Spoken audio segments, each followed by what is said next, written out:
survive.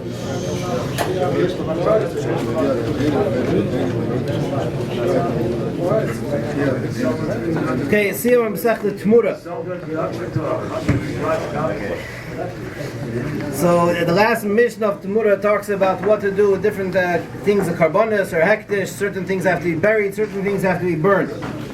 So the Mishnah says, "V'nisrofen hektish efra mutter." Things that are of hektish, that are burnt, the ashes are mutter. You're allowed to use them. Fragt the Gemara about Tanya, kol nisrofen efra mutter chutz me'efer asher ve'efer the hektish le'elam aser.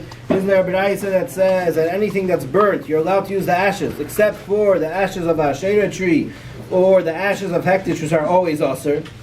And the Gemara asks, why does it separate Efer Asherah of the Efer the hektish le'elam aser? When we add who doesn't mix the two together, but Tanya will learn it together.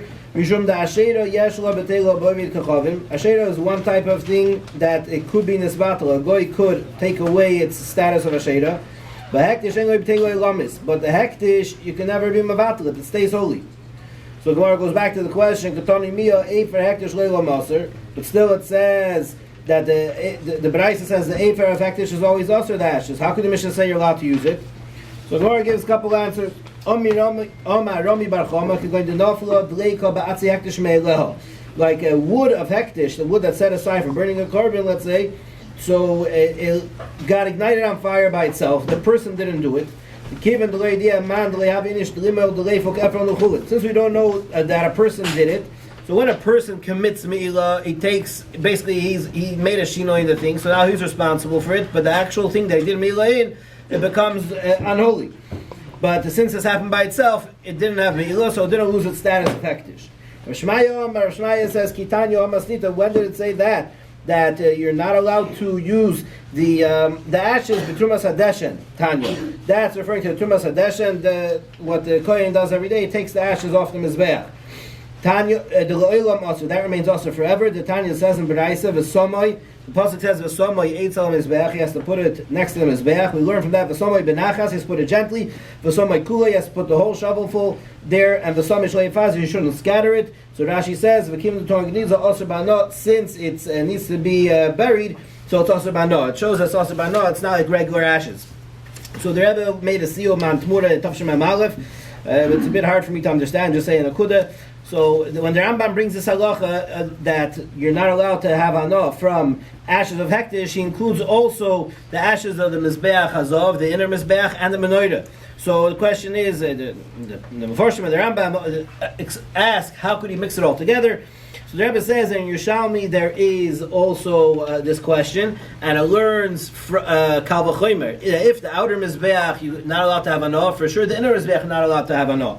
And the Rebbe builds the Kal V'chomer even furthermore. That why is this Kal V'chomer? Because the inner mizbeach is more holy. So too the menorah is also a higher level of holiness that's inside compared to the mizbeach. So therefore it follows that those ashes are also b'anah.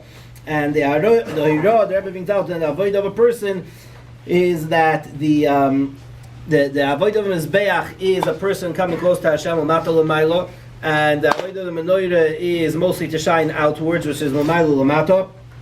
And as the peak of that is in the fact that with the 70 parim of Sukkos, they protect even Umas Oilam. And basically the Efer, the ashes, is the ultimate of the Gashmi. Says it's broken down. It says in Tanya, was a shtickle Rambam, the first prakim, that basically when ashes comes out, that's the yisoid of whatever makes the wood or whatever it is. So that's boiling it down to the bottom of it. And in Avodah Adam, there's two avodah. Says B'chol Dechecha Da'ehu, which is more avodah of tzaddikim, that in everything that they do, there's a kedusha. And once that is accomplished, so there's nothing left to do with that item. So that's like the ashes that they were used on the mizbeach, and now there's nothing else to do with them, so you're not allowed to touch them. But on the other hand, there's a avodah that applies to more people, which is b'chol, not b'chol Shem Shemayim. Yeah, what's the words? Kol Masach Shem Shemayim. So Divrei Rishus.